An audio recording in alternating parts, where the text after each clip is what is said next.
Have you ever played a Pokemon game and thought, this would be so much better if I was playing as a middle-aged Italian man? Well, thanks to the Alpharad Brain Trust, now you can. Super Mariomon is a passion project that takes everyone and everything you know from the Mario world and thrusts them inside the standard Pokemon formula. Peach is hosting a competition called the Cap Challenge, where players will assemble teams of captures and engage in high-stakes battles to earn Power Stars. If you're the first to collect all 8 and defeat the Elite League of 4 commanders, you'll be granted a wish. Of the many features that Alpharad's team included in this project, the one that was most interesting to me was the built-in Nuzlocke mode that hardcodes your playthrough with standard Nuzlocke rules. But simply beating a hardcore Nuzlocke of Super Mariomon wasn't enough for me. I was gonna do it blind. And let me clarify what that means. Super Mariomon features 151 completely custom designed captures. So not only will I have no idea which captures are on any given enemy's team, I also won't know anything about any individual capture. But it'll be fine. What the living hell is that? Oh my god, no! Wait, what?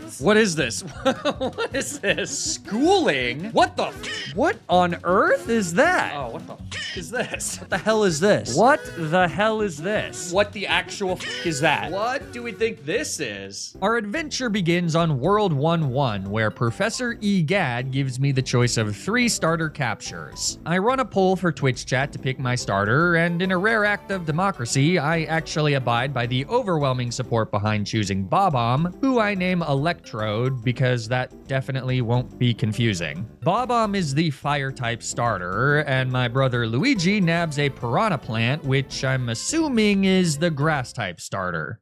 There's gonna be a lot of assumptions made in this video, so from here on out, you should just assume that I'm assuming unless otherwise stated. After a quick stop in the adorable Toad Town, which will serve as the hub for our journey, I make my way further into World 1. On World 1-2, I encounter a Goomba and make my very first capture. With a single cap, of course. They don't call me Dr. One Cap HG for nothing. Jigglypuff is a normal type. And yeah, I don't know, not much to report about this guy. After scorching a few toads with our level cap starter. Oh my goodness, what on earth? I don't like him, he needs to burn. Don't like that guy, not a fan. Not a fan at all. We arrive at Peach's castle. Before going in though, I get another capture. Monty Mole is unsurprisingly a ground type, so I, being the creative man I am, name him Excadrill. You know, because Excadrill is also a ground type mole. Inside the castle, Peach reveals that she and her guards have created a special test to teach us the general ins and outs of battling. In other words, it's a tutorial. Most of the guards have normal-type Pokemon, with the only major threat being Toadsworth, who has a metronome-spamming Shy Guy. Wait a minute, an early-game character that spams metronome? Where have I seen this before? Anyways, by defeating Toadsworth, I now have the privilege of challenging Peach for the first Power Star. But before we can, you guessed it, here comes Bowser to complain about being excluded from the Cap Challenge. And who does he take that frustration out on? It's me, Mario. Okay, he's got 3 Pokemon. The first is a Goomba at level 3. We'll just smack that guy into next week. Toadie Ember kills. All right, last one is...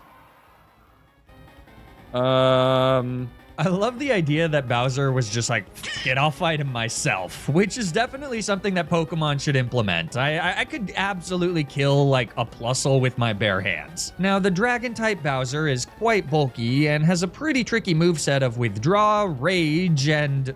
well, if he knows another move, I don't see it. But fortunately, Excadrill can use Sand Tomb to deal consistent damage without giving Bowser any rage boosts, so it's not too long until victory is ours. Bowser stomps off in a toddler-esque tantrum, and we can finally challenge the star leader, Princess Peach. Now, if most of her guards use normal types, then surely she too uses...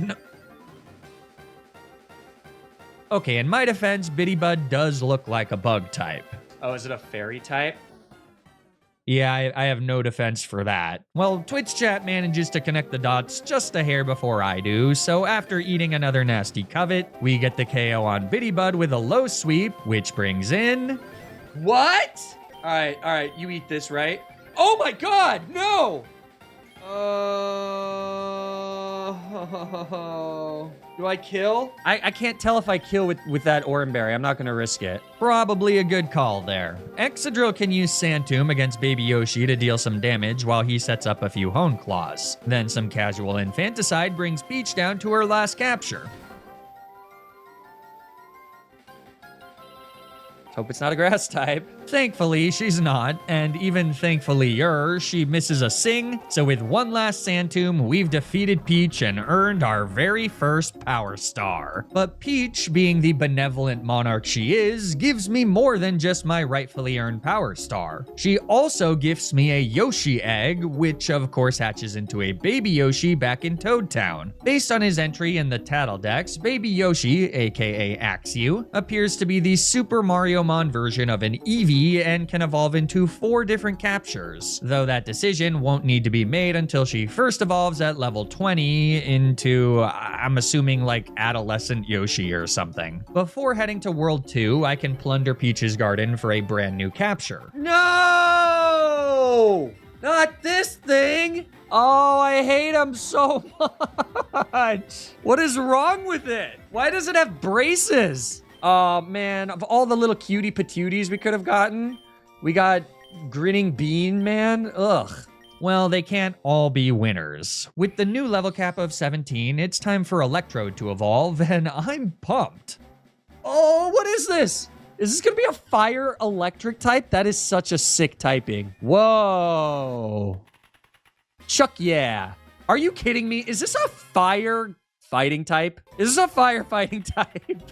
You're such a troll. In the Warp Hub, Luigi challenges me to another battle, but Electrode cuts through his underleveled team. Oh yeah, in case it isn't clear, on Nuzlocke mode, you can use the level cap candy to instantly get to the new level cap, and then your captures will no longer gain any experience. Anyways, World 2 awaits. Oh, it's an ice world. Or it's a cloud world. It's a cloud world. Ignore me. My World 2-1 encounter is a Bitty Bud, which is a bit disappointing, but please look at this incredible baby Yoshi sprite.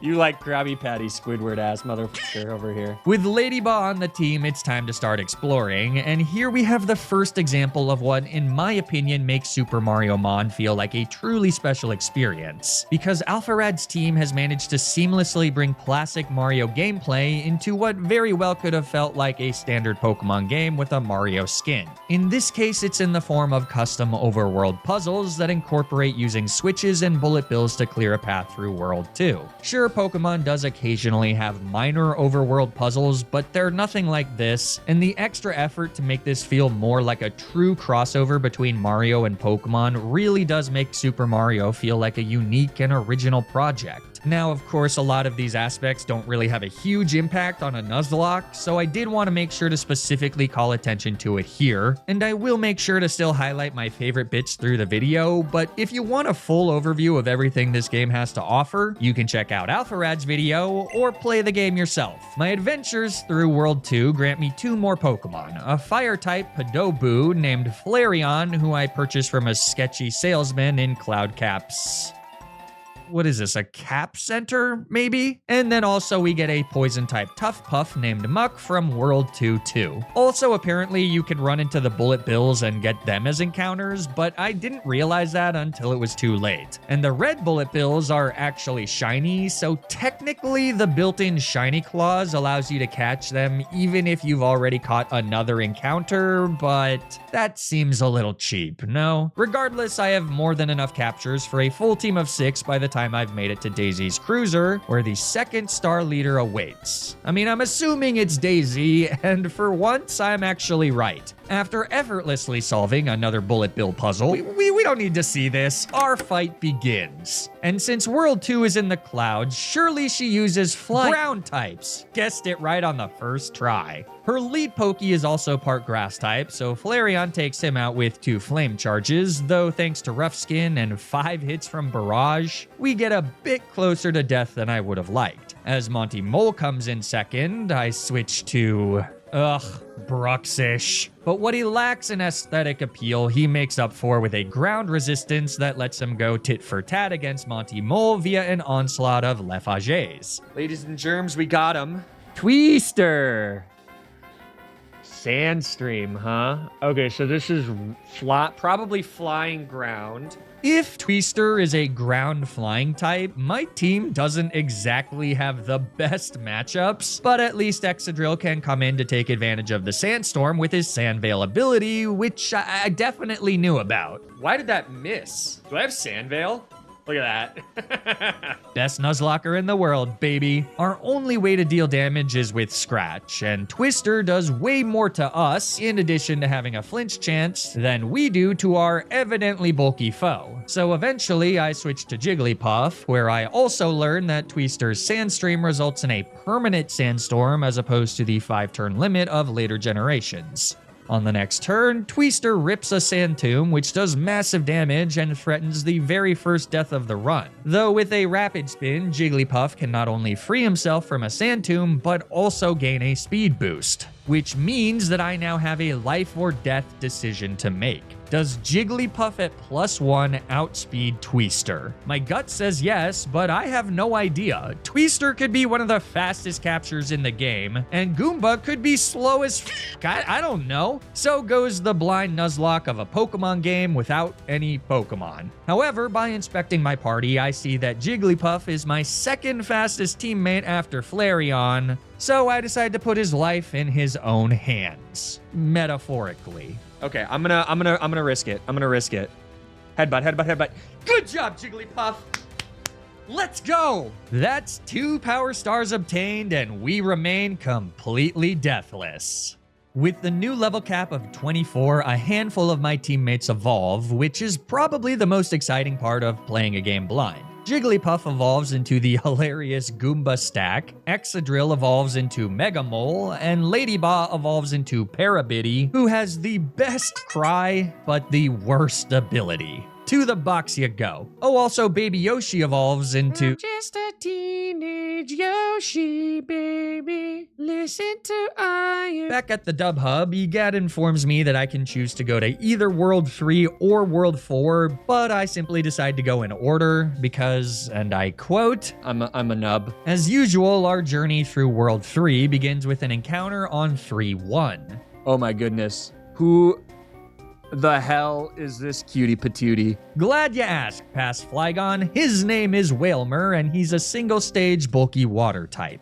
By arriving in Diamond City, we discover that World 3 is inspired by WarioWare, games that I have personally not played, meaning that the cavalcade of cameos and references in World 3 are mostly lost on me. I mean, that thing is just a pygmy Incineroar, right? Regardless, if I was a betting man, I'd wager that Wario will be the next star leader. You can't teach this kind of gaming intuition. Diamond City is dizzyingly large, with over a dozen houses and buildings to explore. From the northern shores, I make sure to fish up an extremely cool Gushin named Solosis, and with a blue shell from the local department store, I can immediately evolve her into the absolute badass that is Mollusqual, who happens to be part fire type. Along with Electrode and Flareon, that's now my 3rd fire type, so I'm not exactly crushing it when it comes to type diversity. Fortunately, we've already stomped out the ground type gym leaders, so at the very least, our team shouldn't have to worry about that particular weakness. Oh hey, it's Toadsworth at the Diamond City Academy, and he wants to showcase some hidden abilities to his students via battle. I mean, what could possibly go wrong?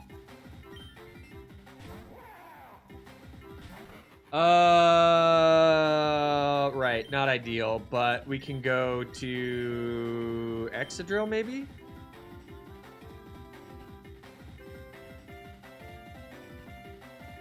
All right, there's a way out of this. If he just goes for Dig, we can bounce to avoid all of them. But first, Will-O-Wisp. Flareon, buddy. Okay.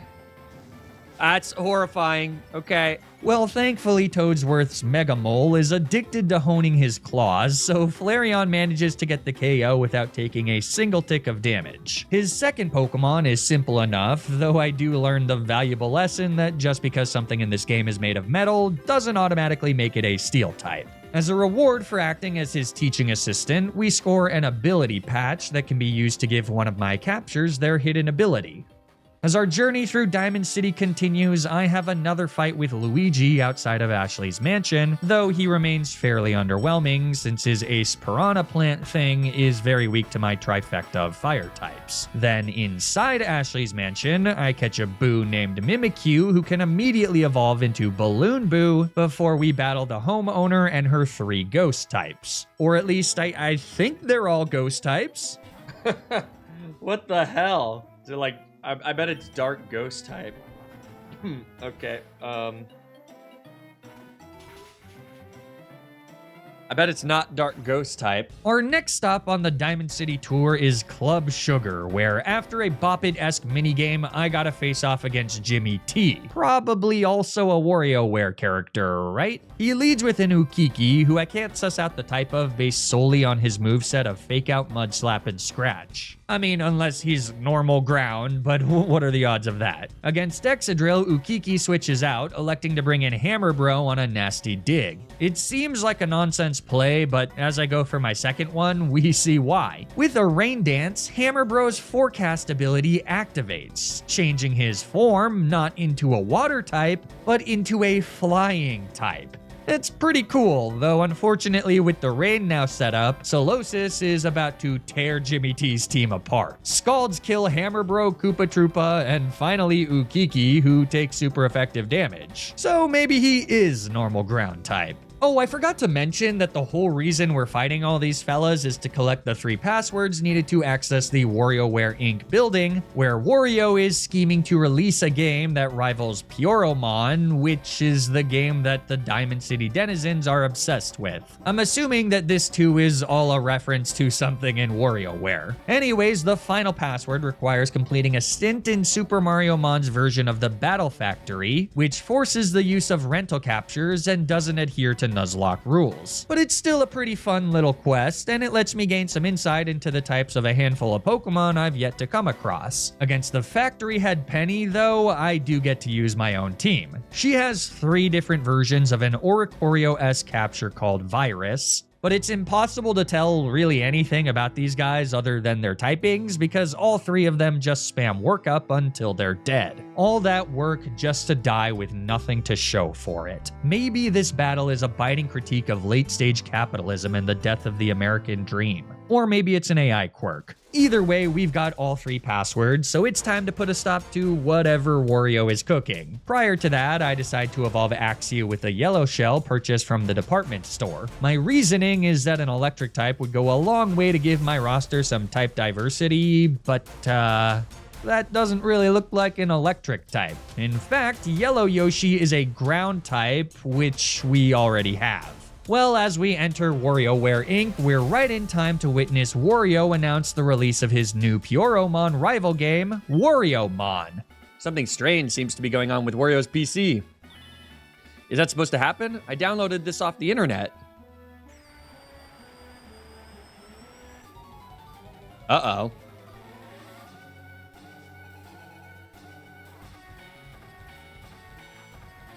No freaking way. What?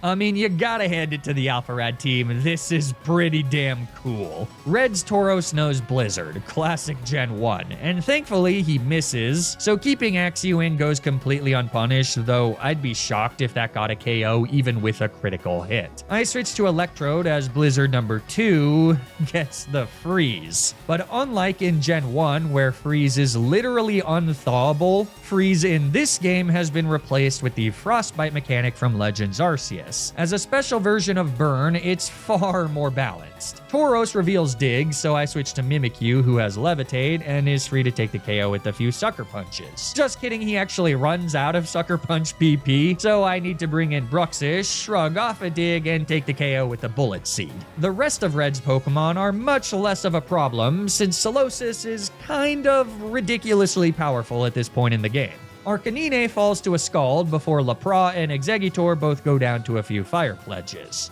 After that, Wario is expectedly pissed at me for breaking his game, so now he attacks me himself. The first of his 4 captures is a Bandit, and yet again, it's impossible to tell what type this thing is. Normal? Ghost? I mean, it's blue, so maybe water? A Fake Out does nothing to our physically bulky Axew, but then on the following turn, he flings his held Light Ball to paralyze us as Axew goes for a Dig. Then it's a switch to Buzzy B, who we know the type of thanks to the Battle Factory, so looks like we're dealing with a Dark-type trainer. In hindsight, that tracks with a capture named Bandit, but whatever. I bring in Electrode on the knockoff and then take the clean KO with a Storm Throw, which always crits. Phanto comes out next, and I'm guessing this is part Ghost type, so I switch to Flame Charge, but a critical hit Draining Kiss means that I need to switch out on what might now be a Dark Fairy type? I don't know. Either way, Solosis ruins him with a Scald. Fioro comes in third, but does just a smattering of damage before we get the KO without any insight as to whether he's more than a pure Dark type. So last is that Bandit. Fake Out and Thief do respectable damage before our Scald brings him down to a Sliver.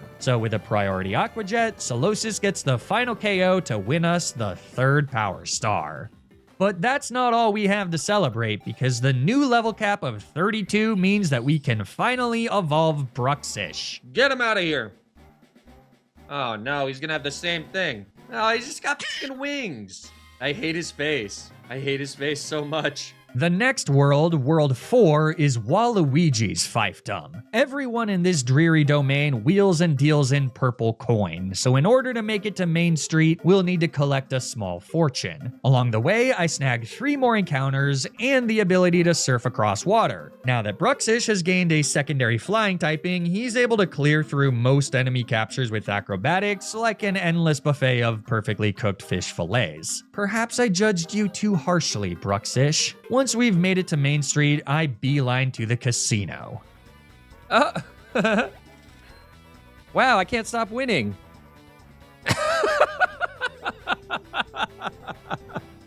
Unlike the casinos in Pokemon, the Main Street Casino is massive, and my job is to get to the end by using my acquired purple coins to solve a series of those Team Rocket hideout sliding puzzle things. Or maybe the better comp is Tate and Liza's gym from Ruby and Sapphire. Anyways, it's nothing an educated man like myself can't solve in a matter of minutes. Waluigi has a team of 5 captures, and based on his lead swoop, he's probably a Poison-type trainer. In fact, most of the trainers in the casino have used Poison types, so this shouldn't come as a surprise if I was paying even a little bit of attention. And yet, Waluigi's team is thematically all about gambling.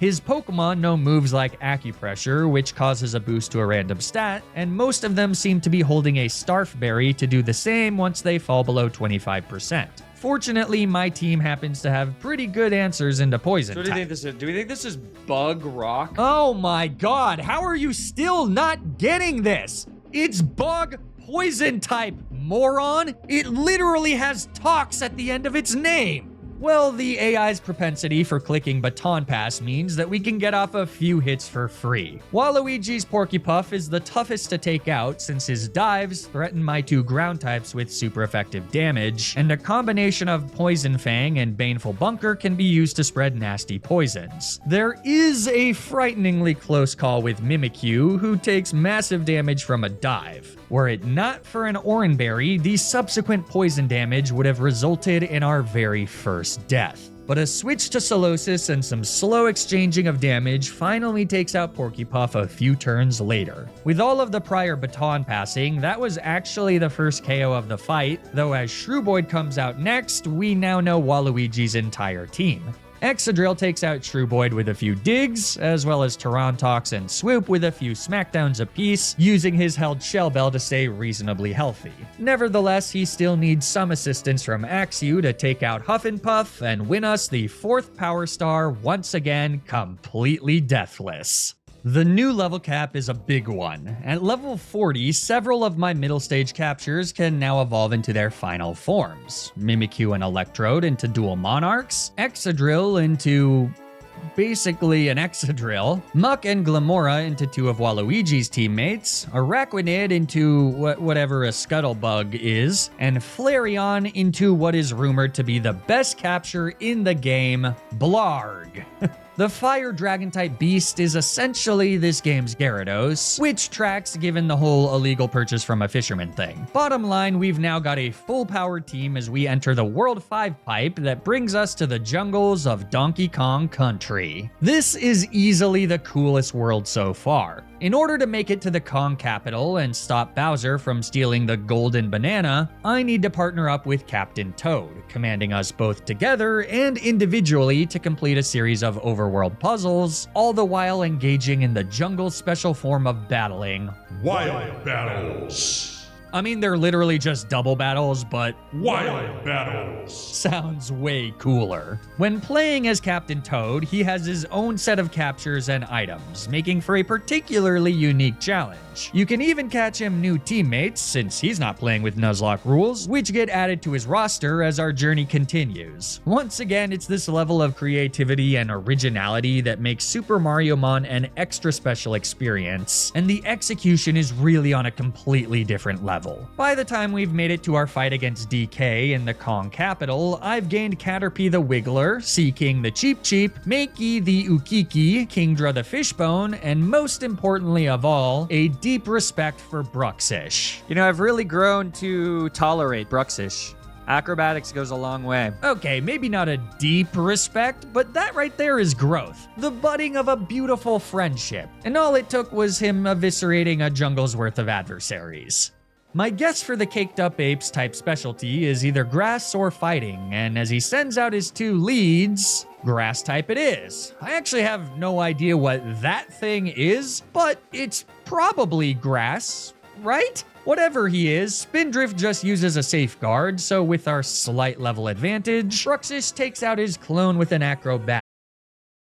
Okay, well thankfully DK's Parabini just sets up grassy terrain, so Excadrill's free to get the KO with an Iron Head. This brings in Wiggler 3rd, revealing that DK specializes in grass and fighting types. Neat. Well, Spindrift goes for the Protect, so all that happens is we take the KO on the bug fighting type with another Acrobatics. 4th is Trunkle, and eager to take the quick KO, I double target him with Bruxish and Excadrill, which frustratingly allows DK to use Protect to avoid damage and set up a Tailwind. Now that DK almost certainly has the speed advantage, I've got some decisions to make. Does it have Rock Slide is the question. It looks like it might, but we're just gonna YOLO it. Rock Slide won't kill us from full. How much does this do? Ooh, decent. Oh no! Oh no! Oh no! Oh no! No! No! No! No! No! No! No! No! No! No! No! No! No! Bruxish, the first death of the run, ruthlessly struck down in his prime. We may have had our differences, sure, but my heart aches nonetheless. There was nothing I could do. It's the price I pay for my quest to complete this game blind. And unfortunately, even with Bruxish gone, I've still got an outstanding balance. What the Stop it! No! No! No! No! No! Oh my god! Oh my god! From completely deathless to losing 2 of my nearest and dearest teammates on back-to-back turns. It's nothing short of devastating. Mimikyu and Flareon defeat DK's remaining 2 Pokemon without any more problems, but victory has never tasted less sweet, and for the first time in the entire playthrough, I'm worried that we won't be able to make it to the end. 3 star leaders remain, and all of them could be even more of a challenge than DK, but I owe it to Bruxish and Excadrill to try. For them, we have to carry on. Seaking, now a fully evolved Porcupuff, and Kingdra, a speedy but frail sweeper, replace the Fallen as we arrive in the arid deserts of World 6. And here I find the perfect salve for my recent losses. What are we getting here? Probably another ground type. What is he? Oh my god, is he a friend?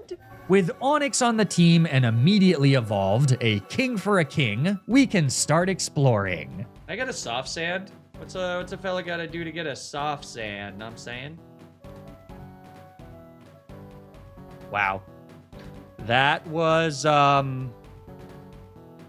Our destination is New Donk City by way of Toast Arena. Long story short here, Toadsworth is on some sort of adult field trip and has lost a bunch of his wards out in the desert. Honest mistake happens to everyone. As we round up the Toads and save them from a painful death of dehydration, I managed to capture the normal steel-type Clubba, who I've been hoping for ever since I laid eyes on one. A portal at the top of Toast Arena Tower will get me to New Donk City, but in order to scale it, I'm gonna need to decipher these Braille scripts. Oh, god damn. This? Oh wait, that's just loss, isn't it? Did he really put loss in here? Yeah, all of these are just memes. Simply by touching every rock, the passageway to the top of the tower opens up, and our journey continues. The second floor is covered in ice, so I catch a Freezy named Articuno. The drop in temperature here is Kamek's doing, in an effort to slow me down so that Bowser can get the Power Stars first. He's actually teamed up with Luigi, who's a tad too naive to know he's being used. Fortunately, Kamek isn't too much trouble. Flareon's massive special attack stat means that his Lava Plume is enough to cleanly one-shot Paratroopa. Chill Bill, probably a Rock Ice type, falls to a single Storm Throw. Kamek himself gets taken out by a combination of Shadow Ball and Sucker Punch from Mimikyu, and then Spike Top again goes down to another Storm Throw. Like Diamond City, New Donk City is massive, and there's plenty of places to explore and secrets to uncover. But speaking of Diamond City, I do make a quick detour there to buy another blue shell, which evolves Articuno into Mr. Blizzard. Even so, they're gonna be on the bench as we return to New Donk City to face off against our rival Luigi, who's hot off his victory against the star leader Pauline. Luigi leads with his Goomba stack, who Flareon torches with a few lava plumes. Thanks to our dragon typing, Bubbles the Mollusqual can only hit us for neutral damage, so with a few dragon pulses, we win the matchup with 38 HP to spare. Luigi then sends in his fully evolved starter. I still have no idea what his secondary typing is, or if he even has one, but I decide that Electrode is a fairly safe switch. Body Press does solid damage on the switch, and then... Oh shit! Oh no, oh no, oh no, oh no, no, no, no, no, no, no, no, no, no, no, no, no, no!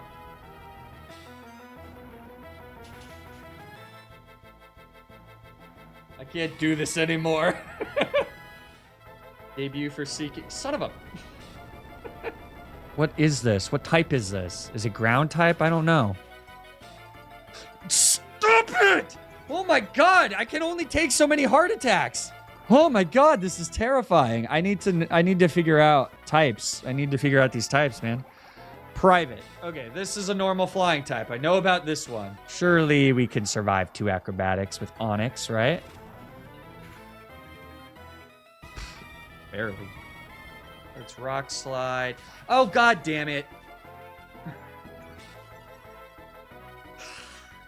I'm throwing up. I'm throwing up. Oh my god, Luigi. Oh my god. Well, that sucked. Thanks to a babbling toad, I know she uses steel types, which is a welcomed piece of knowledge as it lets me build out my team with my strongest fire and ground type Pokemon. My lead, as usual, is Flareon, which proves to be a mistake against what I'm like 90% sure is a rock steel type Bristle. By switching out, Pauline does get to set up her fair share of entry hazards before Onix takes the KO. Bonsai Bill has Levitate, so I switch to Electrode, barely take a super effective hit for the second major fight in a row, and then get the KO with a Storm Throw. Or not, but this is fine because I can switch to Mimikyu, who's immune to Zen Headbutt, and free to get the KO with a Sucker Punch. So third is Chain Chomp. Let's go for a fake tears and see what happens. Okay, curse. We shouldn't be able to take us out though. Shit, is this dark type though? Guess we'll find out.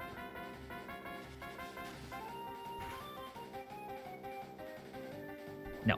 Okay, good.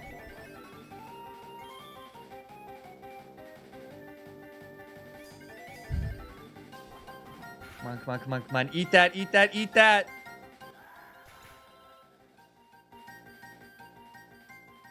What?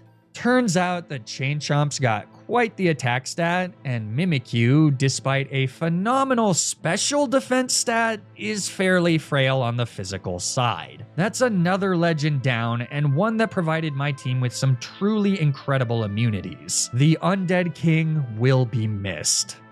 Flareon finishes off Chain Chomp, and then Onyx KOs Snoozorb with a Scorching Sands before doing the same thing to Pauline's final Pokemon Clubba. So victory is ours, but it's the second Star Leader battle in a row that we've lost teammates, and as we approach the endgame, I'm deeply concerned that these losses are unsustainable.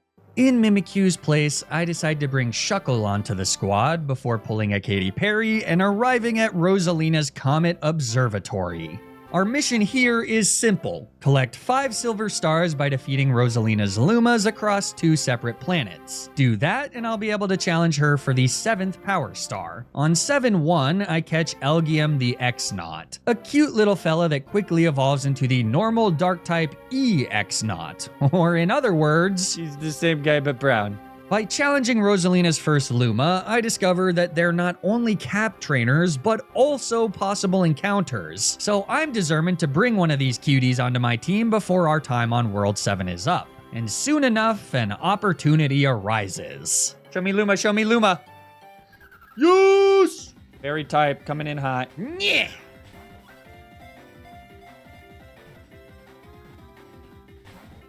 Damn it.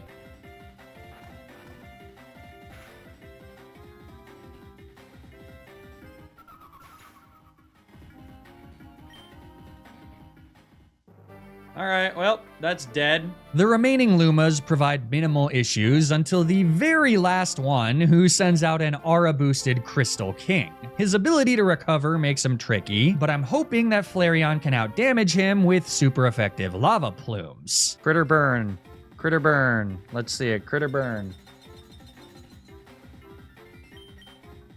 Oh, God. No. Why wouldn't you have used that before?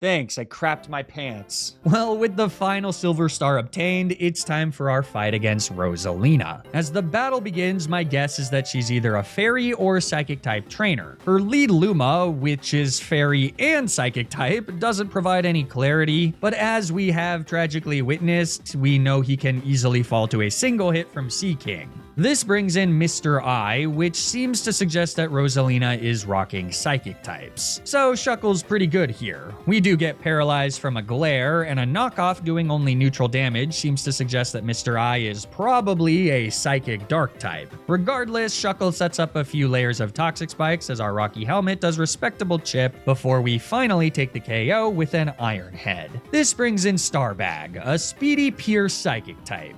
I think. With switches between Electrode on Dark Pulse and Shuckle on Psychic, I let the toxic damage build up. The plan is to do this until Starbag falls, but after a few turns, Rosalina opts for the switch into... Oh, what the fuck is this? Apparently, she's Metagross fodder. 2 knockoffs take her out, sending in Rosalina's ace, Luba. Maybe the evolution of Luma? Probably a good guess given her fairly middling physical defense, as 2 super effective Smart Strikes score Metagross another KO. So that just leaves Starbags, who at this point is running on fumes. A few more switches between Electrode and Shuckle bring Starbag to his knees, winning us the penultimate Power Star and the first Deathless Star Boss battle since Waluigi in World 4. That's the change in momentum we need as my team of captures and I arrive in World 8. Bowser's Castle. This is the largest dungeon so far, featuring seemingly countless connected rooms filled with puzzles and the Koopa King's most powerful minions. But there's nothing we're not prepared to face. Not even a strength puzzle is able to stop me for more than 15 minutes. Here, our only relevant encounter, no offense Pidgey, is Dreepy the Bullet Bill, who with a swift level up evolves into Bonsai Bill, a powerhouse steel type with Levitate, who's immediately joining the team as we prepare for what is probably our final confrontation with Bowser, who's now stolen all of Luigi's Power Stars. Our battle starts off great as Flareon can Oko Chain Chomp with a super effective flamethrower. Send our regards to Mimikyu, you bastard. This brings in Kamek, who falls to a few Thunderbolts, though not before bringing Flareon down to around 50%. So, as Sumo Bro comes in third, I switch to Sea King on a resisted Storm Throw. And then, let's go Baneful Bunker.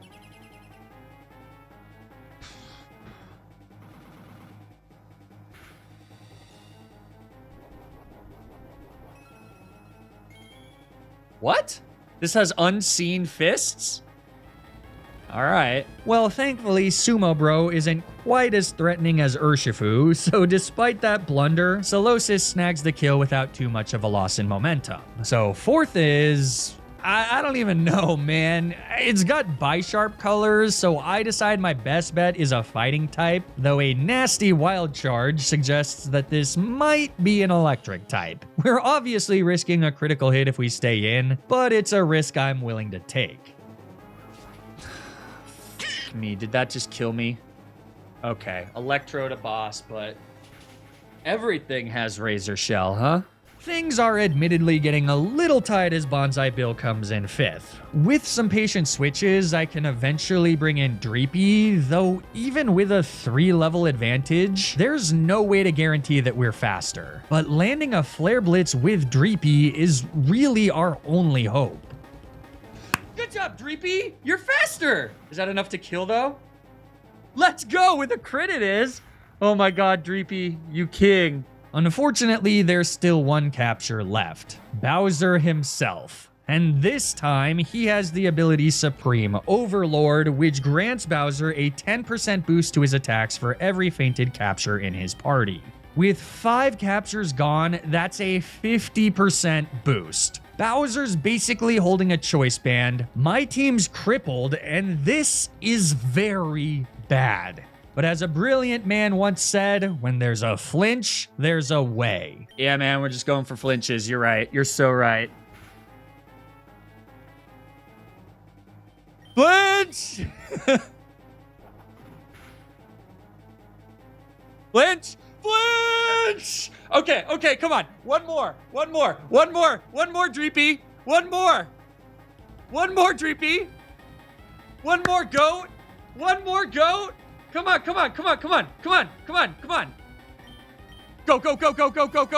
Go, Dreepy, go. No! Dreepy burned fast and bright. He wasn't on the team for long, but it's undeniable that he made an impact. Even though he couldn't save himself, those 2 flinches could have very well saved my entire run. At this point, it is possible that Flareon's fast enough to come in and take the kill with a Dragon Pulse. In fact, if that's the case, the right play was probably to hard switch to Flareon after the second, or possibly even first flinch, but I don't know Bowser's speed. It seems like he's slow, but then again, it seems like Flareon would be slow too, and he's not. So, not wanting to risk it, I bring in Sea King. A Baneful Bunker reveals that Bowser is going for Dragon Claw, and the poison that ensues means that we've got a guaranteed win by simply switching to Shuckle on the resisted hit.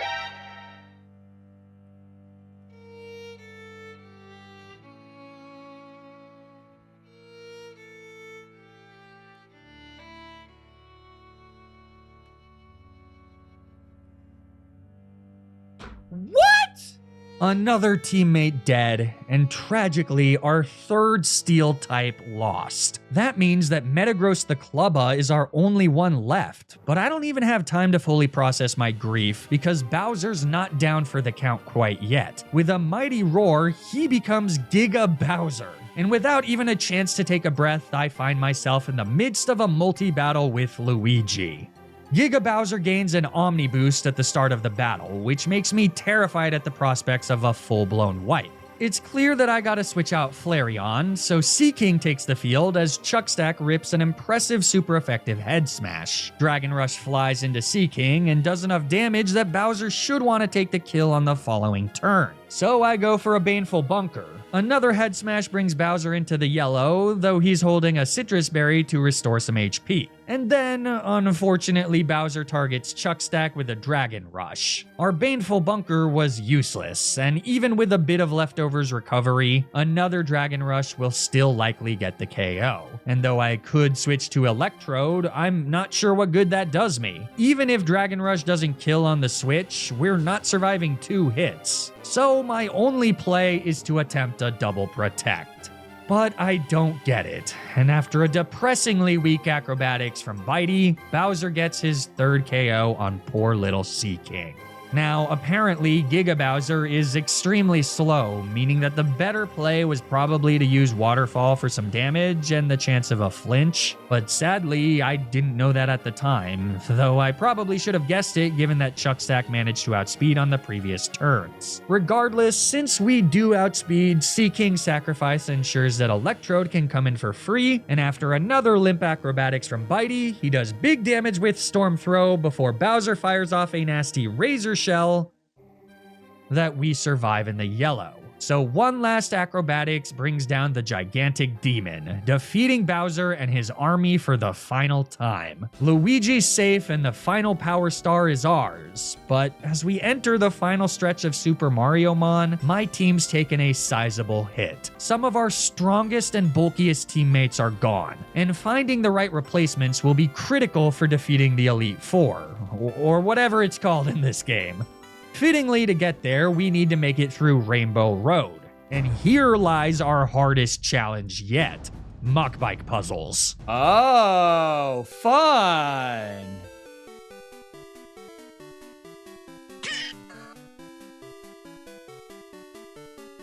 Oh, I was so close.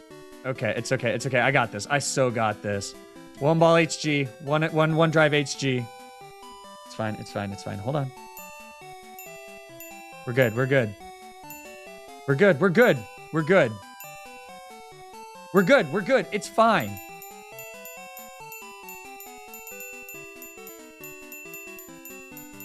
Yeah, there's no way I'm doing this, let's be real. I see. Need a little bit of a running head start. Oh god, okay. Shit. Mock bike tap. Oh, dude, I'm so screwed. Oh my god, this is impossible. This is gonna be impossible. All right, chat, Nuzlocke ends here. There's no way I can do this. Alpharad, you sick bastard.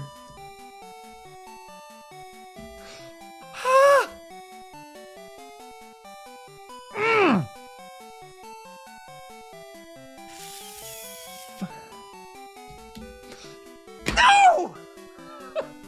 Okay, come on.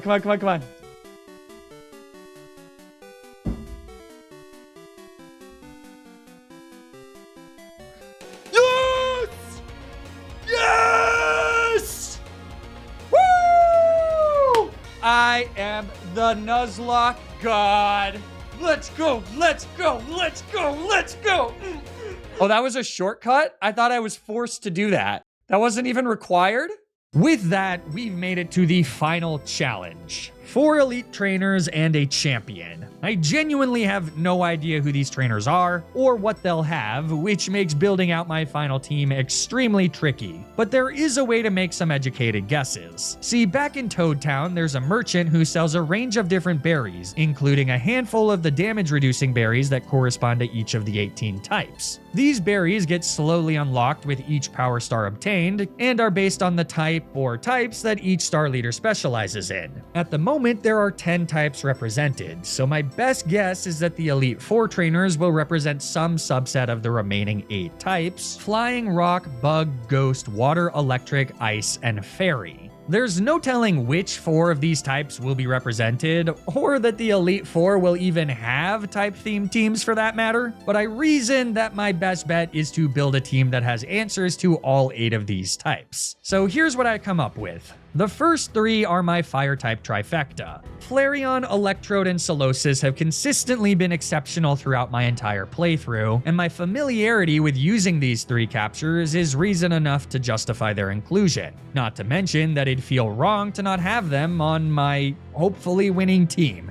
Joining them is Articuno the Mr. Blizzard. With Snow Warning, that gives me control of the weather, something that is extremely useful in blind Nuzlockes. He's also a beast of a special attacker and gets access to Freeze Dry to cover my team's mild water-type weaknesses. Then there's Onyx the Histocrat, whose Earth Eater ability covers the rest of my team's crippling ground weakness should some of these Pokemon have access to Earthquake, and of course provides an Electric-type immunity as well. He's also fairly speedy, physically bulky, and has a phenomenal attack stat. So then last is Metagross the Clubba. I freaking love her, she's so cute. But with her normal steel typing, she also grants us ghost and poison type immunities, as well as resistances into flying, rock, bug, ice, and fairy type moves. Oh, and remember that ability patch we got from Toadsworth? Well, Metagross's hidden ability is huge power, so she's ready to kick names and take ass. With our team at the final level cap of 62, it's time to find out if we've got what it takes to beat Super Mariomon once and for all.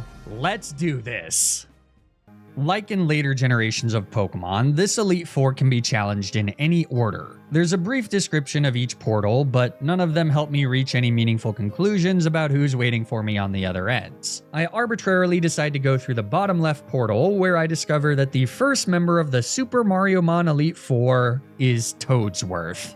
We've faced each other a few times before, but his Pokemon have always been different, so your guess is as good as mine as to what type he'll be using. I limply guess that he uses fairy types, only to instantly discover that it is instead the exact opposite. Dragon types, which as a reminder was not one of the 8 types I was anticipating. So much for that, I guess. My lead is Flareon, which puts me in a high-risk, high-reward scenario. If I think that Flareon is fast enough and strong enough, there's a chance he can just rip through Toadsworth's entire team. But if he's not, well, no one ever won a Nuzlocke by playing safely, right? It seems like my gamble is an immediate bust as Rex survives our Dragon Pulse with a sliver, allowing him to set up a Dragon Dance. But then his defeatist ability activates, meaning that the subsequent Dragon Claw only does about 50% to Flareon, before our second Dragon Pulse takes the first KO. Next is Yube, the evolution of Yoshi if you choose to forego evolving him with one of the 3 shells. My guess is that he's bulky and slow, so I switch to Articuno, whose Snow Warning sets up Gen 9 Snow, thereby buffing his defense and allowing us to shrug off a Dragon Hammer.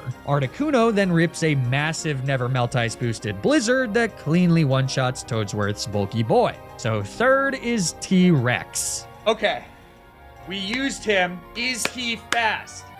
Is he fast? We've got the defense buff. I'm sending it. I'm sending it. No! No. It's okay. He's not steel type. So we got the thing. Okay, don't flinch. Okay. That's a one shot. Here we go. 2 more. All right, I mean, if it's Iron Head, you go Solosis. But I don't know if this one has Iron Head. Okay, it does. We're going Ice Beam. Oh, we're faster. Wait, this one's really slow. One shot. Okay. One more. What the actual is that? What is that? What? Oh, God. Okay. That's not doing much. What type are you, Mama? Are you water type? Are you a dragon water type? If that was all I could do at dragon scale, I'm just going for it. I'm just sending it. Yeah. We're good. We're golden. Okay. That's the first one defeated. This is stressful. This is so stressful. That's 1 down and 3 to go. My next stop is the top right portal where I arrive in a lab, specifically Professor Gadd's lab. And obviously we all know what type he's gonna use. I'm guessing he uses electric types. So the professor from the game where Luigi hunts ghosts uses ghost types. Fortunately, Flareon's still a pretty good lead, because even though Twirler has access to Earthquake, he's able to hang on and take the kill with 2 flamethrowers. King Boo, RIP, is second, and without a fairy-type attack, we don't have a way to hit him for super effective damage. But we do know he's got pretty pitiful defense, so I decide that my best bet is Metagross. Unfortunately, she comes in on a signal beam that causes a confusion, so I need to immediately switch out to Electrode on a resisted Dark Pulse. Since we're faster, we get off a Fire Punch for what appears to be just about 50%, as our foe goes for a scary nasty plot, so not wanting to risk a low roll, I use Flare Blitz to ensure the KO at the expense of some recoil damage. That brings in Mad Piano, so I stay in and get nailed by an Ice Fang, which causes a Frostbite. If I had a nickel for every time Electrode got Frostbite in this video, I'd have 2 nickels, which isn't a lot, but it's weird that it happened twice. Electrode gets his second KO of the fight with a priority Sucker Punch, which brings in Bruiser, almost certainly a ghost fighting type, though I've never actually confirmed that. Close Combat hits Onyx hard on the switch, so I risk a crit to stay in and go for a dig, only to be nailed by a Swagger. It's a tough ask to break through Confusion twice in a row, but if anyone can do it, it's Onyx. I guess. And apparently Bruiser has the ability No Guard, which actually lets him hit us with a second Swagger even though we're underground. But since we then proceed to snap out of Confusion, a +4 dig gets the KO. Plot armor! Gadd's left with his final Pokemon, Eerie. He looks like he might be a dragon type, so I hit him with a Breaking Swipe. Turns out he's not, but since Eerie just goes for a Will-O-Wisp, one last attack takes him out and wins us the fight against the second member of the Elite Four. From here, I head to Peach's castle via the southeast portal, where none other than Peach herself is waiting for a rematch. I lead with Metagross, anticipating that Peach will be using fairy types, but her first Pokemon is Yoshi, who can hit us for super effective damage with Fire Fang. The first one flinches, so Metagross has taken a sizable chunk of damage before we hit the normal type with a Brick Break for much less damage than I was expecting. Maybe this Yoshi has an Eviolite, or maybe Huge Power Clubba isn't all I thought he'd be. Either way, a switch to Flareon and a Flamethrower take out Yoshi, sending in Birdo second. I don't know what type this is. This has got to be fairy type. It's got to be fairy type, right? But what if it's dragon type? What if it's fairy dragon type? For the record, Birdo is a pure fairy type, and this one has her hidden ability Pixelate. Fortunately, Solosis is specially defensive enough to tank a few hits and take the KO with what was almost certainly a necessary critical hit Overheat. That brings in Chincho third, who I have previously learned is a ghost normal type. So looks like Peach is wielding a collection of normal and fairy type Pokemon in this fight. Sucker Punch is enough to two-shot Chincho, but since our first one triggers his Curse Body ability, I have to switch out to Metagross on a Shadow Claw, and then bring Electrode back in on a resisted knockoff before finally getting the KO. That brings in Hammer Bro next, so I take a risk by going for a Storm Throw, which pays off as we outspeed and one-shot Peach's fourth capture. So last is Spindrift, one of DK's murderous captures. We know she's fast and can hit hard, so I bring in Articuno. Even with the special attack drop from Moonblast, these fights have a ton of RNG, huh? A super effective Icy Wind does massive damage. It's not enough to get the speed advantage, but since Spindrift just goes for a Moonlight, which is nerfed in the snow, our Blizzard gets an easy kill to win us the fight. So far, it's been a deathless Elite Four. Don't jinx it, kid.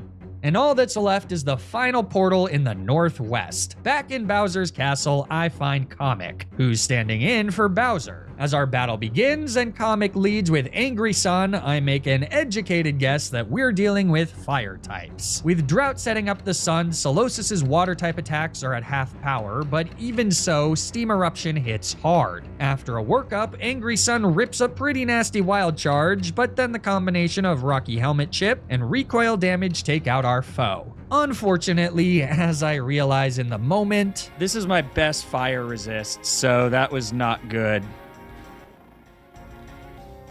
That's really not good. Should be able to go to Articuno. I can at least change the weather. We are max speed with this guy now. Blarg and Blarg action. Yeah. Let's hope it, A, this kills, or B, it does not have Draco Meteor. Okay, good. Shoot. I was worried it would have this. Oh, wait, we have Thunderbolt, though. Okay. Wow. You son of a gun. Weather Ball. even with the Weather Ball tech, Flareon's got enough juice to win the matchup against Mollusqual, so Kamek's penultimate Pokemon is Red Yoshi. It's not over yet. I don't know, man. Go Electrode. I don't know what this Yoshi knows. Does it know Earthquake? Maybe this was stupid. Don't do the defense drop. Okay, I'm gonna risk this guy for a Storm Throw. Nice miss. Nice miss. Like I said, crazy RNG in these Elite Four fights. Kamek's ace is once again himself, who's not a fire type, but instead a flying psychic type. So surely Metagross can handle it. Maybe I could have just Sucker Punched there, actually, and that might have been enough, but I don't want to risk it because a Psybeam definitely... All right, well, what do I know? He's going for the freeze. That is so much damage. First impression and see how much that does. This might just one-shot with huge power. Nope. Okay, this guy's a little tricky. Oh, no!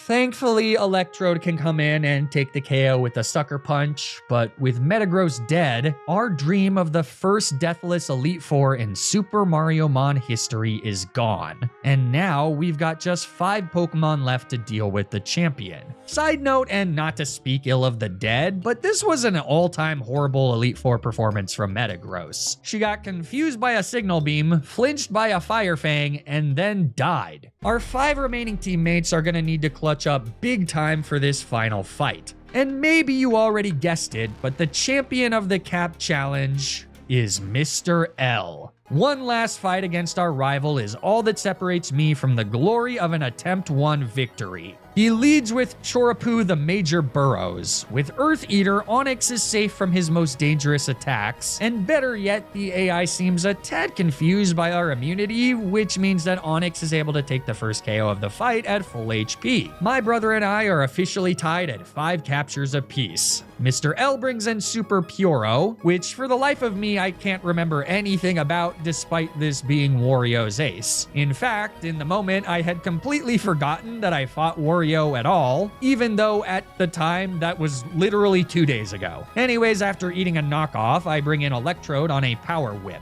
Super Puro then outspeeds to hit a nasty dual wing beat, but Electrode's bulky enough to survive the attack and retaliate with a Storm Throw. Since Puro is evidently part flying type, he survives with a Sliver, but a priority Sucker Punch is enough to get the KO without taking any more damage. So third is Mr. L's Blarg.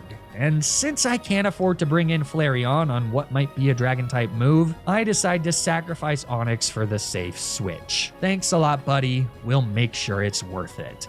Flareon comes in and outspeeds to fire off a nasty Dragon Pulse, but it's just barely not enough. Fortunately, neither is Unababa's, so Flareon lives and takes the kill on the following turn.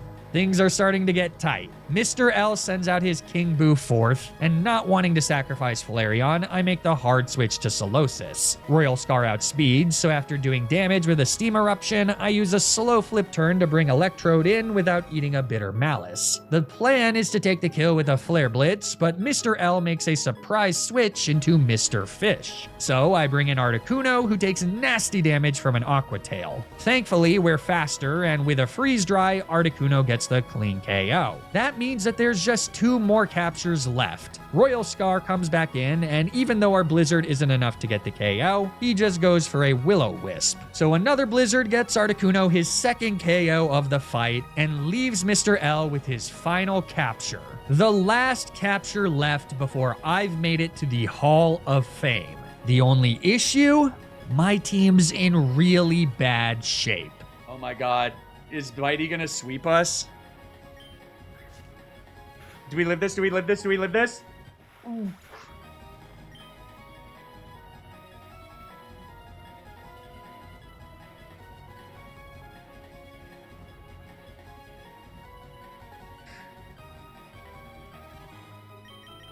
I don't know. I don't know. I think we might get outsped. I think we might get swept here. Oh, he's faster. Oh, he's faster. Okay. Okay. Okay. Come on, come on, come on, buddy. Come on, buddy. Come on, buddy. There we go, Flareon. Let's go. Let's go. Woo! We saved you for a reason, Flareon. Woo! We did it. We did it.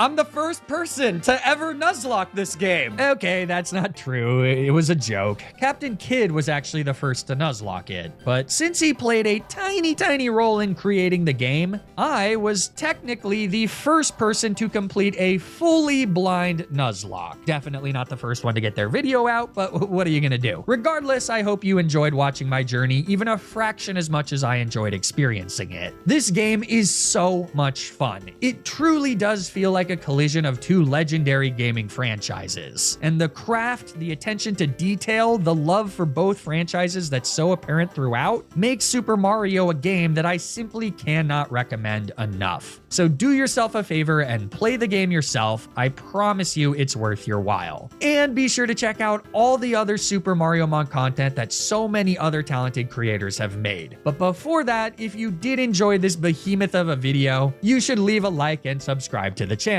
Or don't, I don't know. Either way, stay tuned for more Nuzlocke content, and until then, wait a minute. One more thing I want you to see. Okay, we'll watch. All right. Oh, it is Sonic! What?